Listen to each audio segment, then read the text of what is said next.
Olá, sejam vocês super, hiper bem-vindos mais uma vez ao canal do nosso querido Sercom. Uma palestrinha hoje, sexta-feira, lembrando a todos, às quartas-feiras a gente tem a palestra live, direto ali do espaço do centro, e eu convido a todos vocês que chegam aqui que assistam.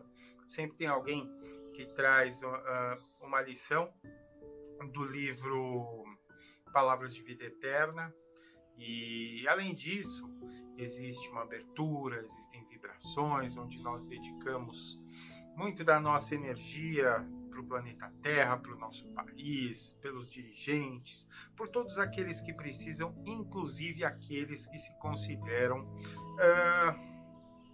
não gostando de todos nós. Você pode colocar a sua garrafinha para fluidificar, enfim, fica aí o convite. E já saindo da quarta, pulando para hoje, para sexta, ou sei lá que dia você está assistindo essa lição, nós temos, além do pedido para que você continue as vibrações para o nosso planeta, as vibrações para o nosso país, saímos aí de uma quaresminha. Junta-se um eclipse, junta-se El Ninho, Laninha, tantas coisas, junto com Mercúrio retrógrado. Olha a lista de coisas que a gente tem para criar um panorama de energia na nossa psicosfera que a gente deve e precisa vibrar, tá certo? Conto com vocês, a espiritualidade conta com vocês. E sem mais delongas, vamos para a lição de hoje, que do capítulo Caminho, Verdade, do livro Caminho, Verdade e Vida, nós temos o capítulo, a lição de 110, que tem, claro, um título, puxa, Vidas Sucessivas. É óbvio que eu vou dizer para vocês que esse título é um conceito-chave que o Espiritismo nos dá a compreensão da lei da justiça divina. Muito provavelmente eu vou falar algumas vezes sobre esse termo, justiça divina, o que vai explicar claramente as aparentes, ouçam muito bem isso, as aparentes discrepâncias, aquelas diferenças, ou aquele jogo da sorte, da circunstância, entre diversas pessoas próximas de nós, que nós ouvimos falar, que nós passamos por aí na rua, tudo ganha um propósito, tudo ganha um encaixe nesse quebra-cabeça com a lei da reencarnação. Afinal, estamos falando de vidas sucessivas. Aquelas, obviamente, que nós temos aqui, na matéria, na carne. Tudo isso dentro de um processo de ilustração que sempre, tanto no livro, no Palavras de Vida Eterna, como no Caminho, Verdade e Vida, trazemos aqui evangelhos. E no Evangelho de João, por exemplo, o Evangelho de João ele tem como característica assim, mostrar alguns diálogos que são mais longos, são conversas do mestre, dos apóstolos e dos discípulos que se desenvolvem um pouco mais. E nesse ponto existe um diálogo extenso com Nicodemos, o mestre Nicodemos. É um diálogo para se entender muita coisa, um diálogo bonito, que fala sobre as tarefas do mundo, que fala sobre tantas coisas, mas que Nicodemos, nesse processo, não se acertava com a mensagem de Jesus. E aí, Jesus solta a frase que ilustra a lição 110 de hoje, que ele fala: não te maravilhes de te haver dito, necessário vos é nascer de novo. Anotem essa frase, uma outra frase importante, uma outra passagem, quando Nicodemos persistia, que Jesus falava: Nicodemos, poxa, és mestre em Israel e não sabe de todas essas coisas, né? E aí fala-se nesse termo: poxa, Nicodemos, você manja tanto, você tem tanto conhecimento científico, ensina para os outros a espiritualidade, você realmente não sabe das coisas do espírito, né? Tanto conhecimento aí, e você realmente não sabe que a morte não é o fim? E ele ainda fica, né, naquele debate. Se eu falo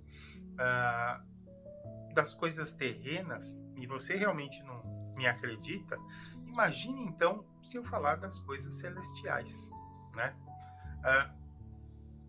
Dentro desse diálogo rico, tem duas questões muito importantes aí, onde a gente tem duas etapas, que é a história do ver o reino e de entrar no reino. Acabam sendo duas conotações por aí, uma que é mais imediata, né, e que tem muito mais a ver com a lição trazida pela dupla dinâmica Chico e Emmanuel, que é a questão do voltar à matéria várias vezes, né, e e um outro mais figurado, que é aquele que se diz assim que você nasce de novo no sentido de propósito de vida, no sentido de deixar o que você vinha fazendo aqui e ali, que te afastava da evolução espiritual, né? E se fazer uma nova criatura. Como censuraram muito os nossos evangelhos, como claramente, principalmente no Concílio de Nicéia, quando Constantino e sua esposa Teodora baniram a crença na reencarnação, ficou-se mais celebrada essa segunda questão, que é propriamente o renascer em termos de propósito, em termos de cidadão, de ser e de pessoa que tem fé em algo superior.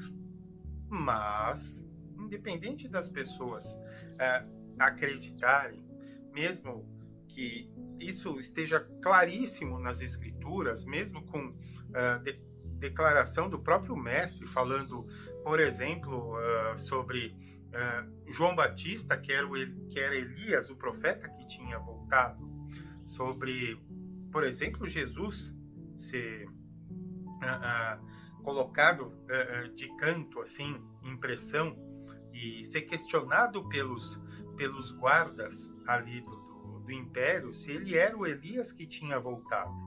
Então, pera lá, nessas duas questões, será que a gente precisa manter ainda a dúvida do que e no que a gente está falando? Será que, nesse sentido, a gente está deixando alguma coisa passar? Quer dizer, nós que seguimos a beleza da doutrina espírita, né, para nós não existe dúvidas. Ou se para você, ou que está aqui assistindo e tentando entender, esse é um dos grandes pilares dessa doutrina, que chega como um consolador, que o Mestre Jesus veio a nos colocar, que seria a terceira grande revelação, que via como um consolador, né? Então, com essas questões e mais a decodificação feita por Allan Kardec, sempre inspirada, colocada e muito bem pontuada pela egrégora que foi formada, conhecida como Espírito da Verdade, nós sabemos do nosso processo evolutivo através das vivências aqui na carne também. Simples, claro, além de outros grandes conceitos, como a comunicação entre planos, a multidimensionalidade, da nossa evolução para chegarmos cada vez mais à imagem e semelhança do Pai. Essas são algumas outras questões que ficam um pouquinho à margem hoje, porque estamos falando de vidas sucessivas. Entendendo ainda, né,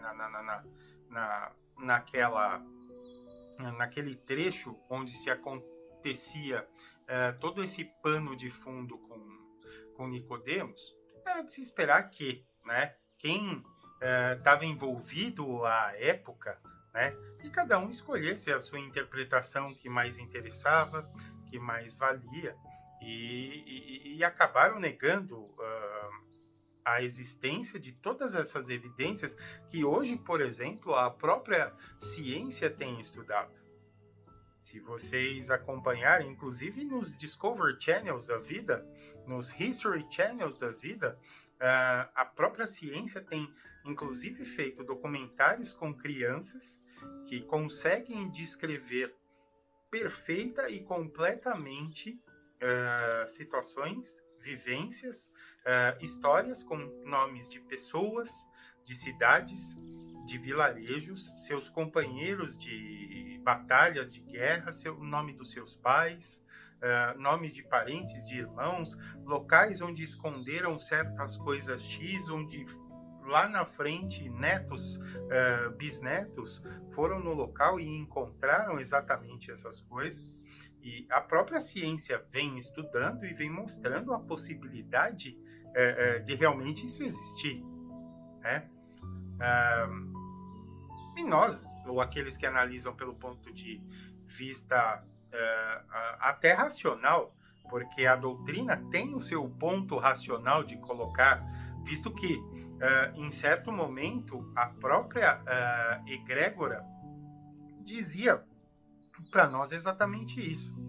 E sim, algum momento você se vê parado ou em dúvida se é melhor optar pela fé religiosa, pela ciência ou pela razão, opte pela ciência. Então a gente vê a grandeza disso tudo, né? Então a gente entende à luz da doutrina e à luz desse ponto de vista racional que é impossível a gente pensar nessa grande justiça divina, na reencarnação como um elemento imprescindível para dar os fundamentos dessa lei.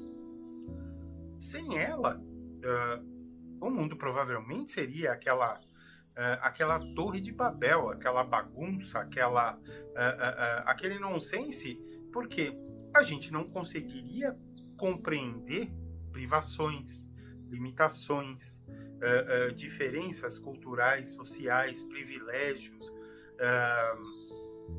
e ficaria aquele, poxa, como é que Deus faz isso comigo?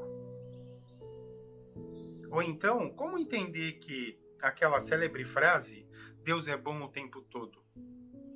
Cadê aquela história da perfeição divina, desse Pai, dessa fonte criadora que nós temos, que é só amor? É muito fácil nós justificarmos por aí, de entender que como aquela pessoa, por exemplo, que não tem suas capacidades motoras, suas capacidades vocais, suas capacidades cognitivas, para aqueles que chegaram a este nosso mundo com talvez missões, com momentos e que ficaram por aqui apenas meses, horas, anos, ou que já chegaram impossibilitados de viver muitas coisas que nós vivemos, ou com a capacidade de ouvir ou assistir esse nosso ensinamento na noite, no dia, na tarde de hoje. Então, essa sucessão de vidas vai acontecer até o momento em que nós não precisarmos mais chegar aqui. Mas, enquanto a gente tem tudo isso, lá vamos nós e olha, que misericórdia deste pai, dessa mãe, dessa fonte nós temos. Só de a gente exemplificar que essa coisa dos espíritos mais equivocados, de mais momentos errantes que nós, estarem aqui, voltarem compulsoriamente ou em desafios encarnatórios pesados que eles acabaram aceitando nesse processo do redimir-se. Só mostra o tamanho do sentimento que Deus tem por todos nós. E ainda mais trazendo um negócio muito importante, que é o tal do véu de Ísis, que Chico dizia, e que o plano falava, esse tal do véu do esquecimento temporário no espaço dessa nossa encarnação, onde nós temos a chance clara, bonita e perfeita de ter laços com antigos inimigos. E entendam, você está aí em casa, ou você está assistindo onde quer que seja, ou ouvindo, aquele que está do teu lado nessa jornada, aquele filho, aquele amigo, aquele chefe, aquele funcionário, aquela pessoa que queira ou não queira, não sai da sua vida por algum motivo que você não sabe, e você reclamando da cunhada, e você reclamando do porquê daquele parente ser assim com você e tal, e às vezes o vice-versa acontece, e você tenta entender. Na verdade, essa bolha, essa alma, essa que provavelmente veio de uma mesma mônada, essa família espiritual que você está envolvido, é o momento de justamente você exercitar o pensamento do perdão, do seguir em frente, de trabalhar isso e perceber que esse esquecimento é uma ferramenta absurdamente importante nesse processo. Sem vítimas, sem algozes, sabe? Naquela teia da família, naquela teia da amizade. Episódios assim só mostram o quanto se faz para nós crescermos. E para a gente terminar, é muito simples. Como todas essas encarnações são colheitas, que a gente sabe aproveitar muito bem essa agora. Ora, por quê? A gente vem falando isso nas diversas palestras que acontecem aqui no canal. É a última chance que nós temos de passar de ano neste planetinho. Se para você tá tudo certo, perfeito, saiba. Você daqui sai, como já saíram aproximadamente 3 bilhões de espíritos durante os últimos poucos anos, para 3 planetas já que vão recebê-los com o intuito de, ok, vocês erraram aqui, mas vocês têm a chance ou de voltar ou de continuar ali, trabalhando o que vocês têm de bom. Ou seja, vocês já dominam algumas coisas que ali os seres não dominam. Ali, os seres são primitivos. São comparados a, sei lá, australopitecos, homens de Neandertal, os primeiros Homo sapiens, e vocês chegam para, quem sabe, formar as primeiras sociedades, quem sabe trazer o fogo, quem sabe entender vestimentas, caça, o que for. É esse o seu propósito?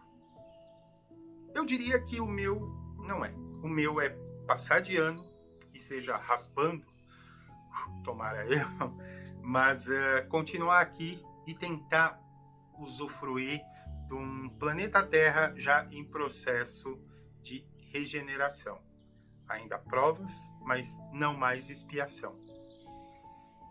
Que dessa escada divina que nós entendamos, cada encarnação é um degrau. Que a gente entenda que precisa subir dentro desse sistema de degraus na escola divina. A gente nunca vai descer, a gente pode ficar parado algum tempo, mas a gente precisa subir. É essa a intenção nas nossas sucessivas vidas, é essa a intenção em nossas reencarnações. Não tente buscar, eu fui isso, eu preciso saber quem eu era, ou entender se eu fui aquela Cleópatra. Entendamos que nós piores fomos. Então, que nessa escada a gente olhe sempre para frente. Eu vou ficando por aqui, pedindo para vocês que, poxa, olha, eu acho que essa liçãozinha, outra dos meus amigos, do Fernando, da Gra, da Denise, daqueles que já contribuíram no canal, recomende. Às vezes tem um título que encaixa certinho no que a pessoa está precisando ouvir. Tá joia? Muita luz, muita paz e um grande beijo para vocês.